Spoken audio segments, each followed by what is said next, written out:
Hi, I'm Karen. Welcome to my channel. This is where I share my experiences using cruelty-free skincare and makeup on mature skin. Today, I want to tell you about my favorite finds from 2019. I don't think any of these products were released in 2019, but that's when they were new to me and I just love all of them. I can't wait to tell you about them, so let's get started. I'm going to start with skincare. In 2018, I completely overhauled my skincare routine. My very first video was about my skincare journey to find the right skincare routine for me, and that's exactly what I did in 2018. I was really happy with my skincare routine, so I didn't really make many changes in 2019. I did add one product and I did change one product. The one that I added was this. It's from The Ordinary. It's the Matrixyl 10% plus hyaluronic acid. This is a peptide serum, and I added this to my routine because I had noticed I was developing some really deep vertical lines along my upper lip. I had heard that peptide serums were really good at boosting collagen production and worked really well for targeting fine line areas. It took it a while to work, just like any other skincare product, but it did work. Those lines have gotten much better over the past few months. They're a lot less noticeable, and I also think it's helped with these laugh lines on the sides of my eyes. I don't really have any lines here, but I do use it there for prevention. And I use it on these lines. These are pretty significant, and I think it would take more than a topical skincare product to make a difference in those, but I do put it there to keep those from getting any worse. It's a great product and I'm so happy I added it to my routine. This is the change I made. I knew when I started looking at vitamin C serums, there were two different ones I wanted to try. The one from Maylove, the Glow Maker, and the one from Timeless. I tried the one from Maylove first, and I loved it. I felt like it was really effective on my skin, and I kept using it for about a year. But I knew that I had always intended to try the one from Timeless, so late last year I did try that one, and I fell in love with it. This one is more of a lotiony, creamy consistency, and I just feel like it glides across the skin and sinks in so much better than the watery consistency of the Maylove serum. And this one also is 20% vitamin C, and I feel like that's more effective on the skin than the 15% vitamin C that you find in the Maylove. I still think the Maylove vitamin C serum is a beautiful product. If for some reason you don't like the one from Timeless, I would still highly recommend the one from Maylove, but this is my new love. This is my new vitamin C serum. So happy I finally tried it. For makeup, I want to start with this. This is the Milani Baked Blush in Luminoso. I discovered this late spring last year, and I absolutely think it's the perfect blush for me. It's this beautiful peachy, glowy color, and I think it's just so gorgeous on my skin tone. It just goes on beautifully, it stays, it just gives just the right amount of glow. It's not glittery or anything like that. It just makes the skin look glowy, and the color's gorgeous. I just absolutely think it's the perfect blush for me. I also use the Milani Baked Blush in Rose d'Oro, and I have been getting quite a bit of use out of it for winter. It does go sometimes better with some of my winter eye looks, but this is my holy grail favorite blush ever. Love it. I bought quite a few eyeshadow palettes in 2019, or at least quite a few for me. I started out the year with 3 or 4, and I think I have 12 or 13 now, so I added quite a bit to my collection. These are my two favorites that I got last year. This one is from Marc Jacobs. It's the Eye-Conic Frost palette. I don't really use these two matte colors on the end. I don't really have a use for those shades, but I love all 5 of the shimmers in this palette. I can wear them with a matte from a different palette in the crease and then use any of these as an all over lid look. But what I usually do is I'll use either one of these lighter colors or both on the inner half of my eyelid, and then I'll use one of these deeper 3 shades on the outer third of my eyelid, and I love the look I get every time I do that. Today I've got this on the inner half of the lid with a little bit of this lightest shimmer shade on the inner corner, and then on the outer third I've got this beautiful brown shimmer. No matter what combination I do with these 5 shimmers, I always love the look I get. And the formula of these shadows is amazing. They're silky, they're smooth, they're so pigmented. They just glide right on. They blend like a dream. They never look patchy or harsh. They just look soft and beautiful, but with a lot of gorgeous color. I just can't say enough about them. I just love this palette. My other favorite palette from the year is this one. This is the Urban Decay Born to Run palette. This one has some gorgeous colors in it. I love all of these bronzy coppery colors. This color Still Shot was a favorite of mine all summer in my crease. It was just a beautiful coral that just went with all of these beautiful peachy shades over here. I like some of these pretty teal colors here as like a little accent color along the lash line. I can just do so much with this palette, and it's got a beautiful formula. Everything blends gorgeously. It goes on the lid smoothly, great pigment. Just love this palette. 2019 turned out to be the year of discovering foundation for me. Up until 2019, I hated foundation. I had tried samples of so many foundations, and I hated all of them. They settled into every line and pore on my face, or they clung to dry patches, or they looked cakey, or they broke up during the day. I just hated them all, so I never wore foundation. Then, I think it was in the spring, I decided to mix a sample of a foundation I had with a sample of a primer I had. I mixed them about half and half and really sheared out that foundation, and then I put it on, and I really liked the look I got that way. It smoothed across my skin. It was obviously like coverage, but that's what I wanted. It didn't settle into any lines or pores. It didn't break up. It didn't look cakey. I just really loved the look I got. And I wore that for most of the rest of the year. But then late last year, I got a sample of the Ilia True Skin Serum Foundation. And at first, I tried using that the same way I had used the other foundations, mixing it with primer.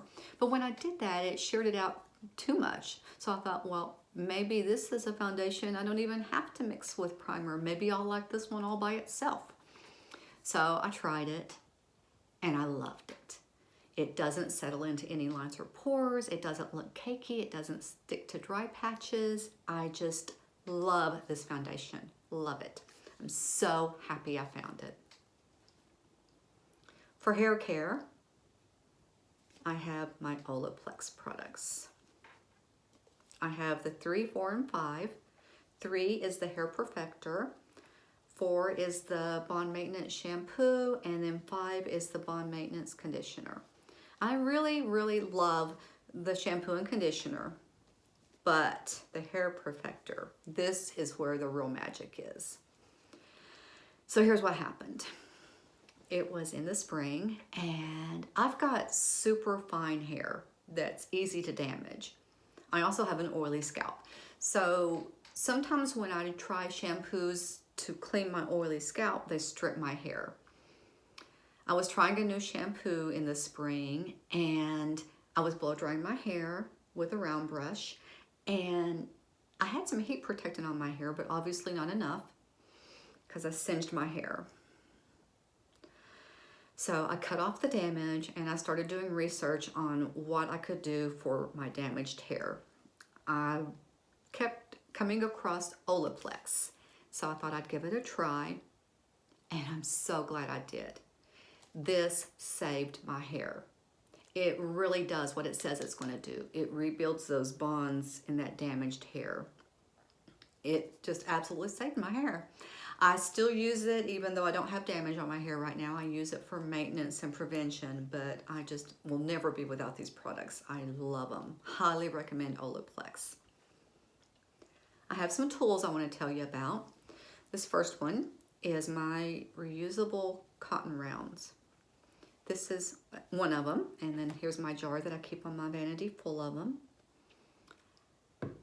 I have been looking for reusable cotton rounds for a while. I didn't really want to try those really thin ones that are made of bamboo or cotton, the real thin ones. If you're looking for that, there's a lot of them on Amazon. You can get some good ones. There's some highly rated ones there. But I knew I wanted something a little thicker. I wanted something I could take off my makeup with. And so I found these. I use this black side to remove my makeup, and I appreciate the fact that it's black because it doesn't stain. It doesn't show mascara stains and makeup stains. And then this other side is made for applying skincare products. I don't really use it to apply skincare products. I put all my skincare on with my hands, but I do sometimes like to smooth out and even out skincare products, and I'll use this white side for that. I love these. They are so soft and high quality, and I really love the brand. It's Green Estate. It's a small family-owned business in Arizona. I like their values. I like what I've read about them on their website. I like the fact that they plant a tree for every purchase made from them. I just really am so pleased with these, and I'm so glad I have them. This next tool that I want to tell you about is my spray bottle. This is a glass spray bottle. Here in San Diego, we have some of the hardest water in the country. I see what it does to my bathroom and kitchen fixtures, and I don't want that layer of film of mineral on my skin. So I always do a final rinse with distilled water. My husband found me these beautiful spray bottles that I could use for my distilled water. I keep one on my vanity here that I use for my makeup sponges or if I need any water while I'm getting ready. And then I keep one on my bathroom counter for rinsing my face. I think they are absolutely beautiful. I love this cobalt blue. They're glass, they're heavy, and you can tell the quality that they're made with. I just absolutely love these. I love the fact that they're beautiful and practical. This is my Surratt lash curler. This was, I think, $38. And I resisted buying this for a long time because of the price. But I'm so glad I did finally get it. I was so unhappy with most of the other eyelash curlers I tried. Nothing seemed to get all of my lashes, and they either would pinch my skin or they would not get close enough to the eye and crimp my lashes in the middle. This one doesn't do any of those things. It gathers all of the lashes so that even my tiny ones on the inner corner and my furthest ones out on the outer corner get gathered in. It gets close enough that I don't have that crimp in the middle of my lashes, but it never pinches my lid. It's just perfect for my eye shape. I absolutely love it. I think it's gorgeous too. I love the quality of it. It has its little tag here.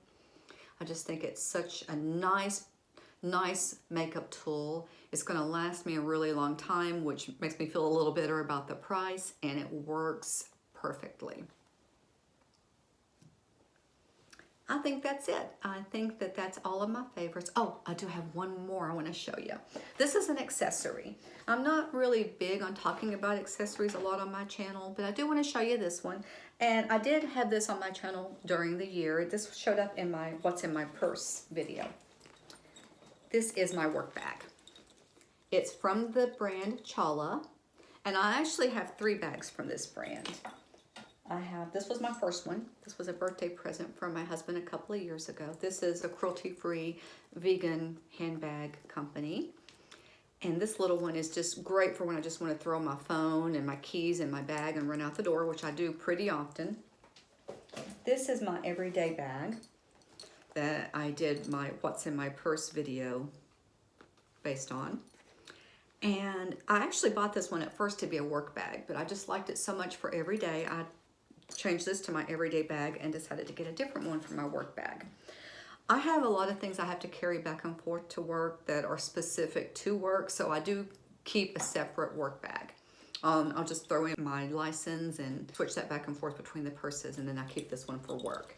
But I just think that these Chala bags are so just so amazing. The quality's great. I've had the one for about 3 years, the other one for 2 years. This one I've had for almost a year now. I got it early in 2019. I think that they're well made, they're cute, they're practical. All of the pockets are well placed, well thought out. You can get these cute little charms on them that are whimsical and fun, and I love that. If you don't like that, they're easy to remove and you can just have a regular bag. I just can't say enough about these. I'm not really one who talks much about clothing or accessories on my channel, but I do love the Chala handbags. And if you're in the market for a reasonably priced vegan handbag, I think this one I think was maybe 60. The littlest one was 40. That's about the price range of them, and I just can't say enough about them. C-H-A-L-A, Chala. Okay, I think that really is it.